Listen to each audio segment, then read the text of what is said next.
why did the Pistons move on from Marvin Bagley when it doesn't seem like the Pistons will make another move? And I had a little I thought about it for a little bit, and really that whole trade was just about saving money, and getting out of Marvin Bagley's contract. So the Detroit Pistons, they're projected to have 64 million in cap space this offseason after trading Marvin Bagley.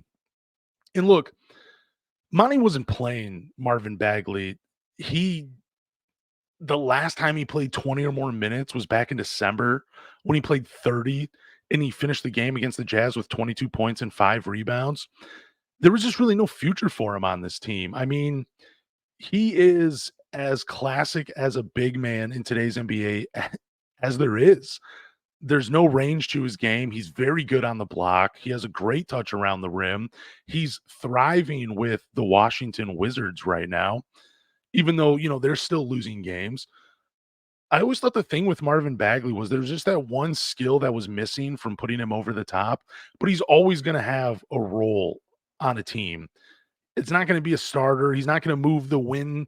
He's not going to move the needle in the win column that much, but I mean, when you give him the minutes, he can produce. I always thought he was more valuable in 22 minutes or less because he could still go out there and get you a bucket and get you rebounds. And he was a nice lob threat for Cade and Jaden Ivey. That was the nice thing.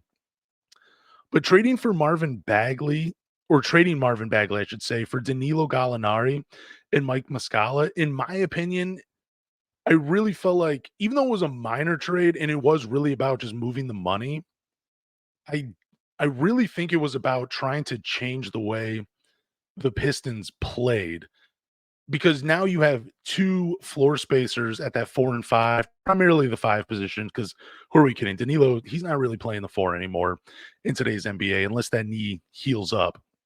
But it was really about changing the way they played. You put more floor spacers out on the floor for Cade, Jaden Ivey, even Asar Thompson, giving them space to develop and do the things they do well, which is, you know, playing basketball in space. That's what they did. And I just don't know if I'm not counting the Pistons out from making another trade because they definitely have the cap space to do it. I'm going to talk about a few trades here on the podcast. I just lean that nothing else will happen this season. I don't really expect a blockbuster trade to happen. I don't know what they're going to do in free agency because I'm looking at the 2024 class. There's some names in there, but they're not really the sexiest names. They're not going to move, they're not going to get you more W's in the win column. I do think they're good veterans that could help out and make this more of a competitive roster. But again, that's the offseason. And like I said, I just don't see them really making any other moves. And the reason I don't think they'll make other moves is I really think the Pistons will look in a different direction for a GM, and they're just trying to keep this roster intact, keep the assets on the team so the next GM can make the moves and actually build a competitive roster. But just to recap, Marvin Bagley traded was to save money.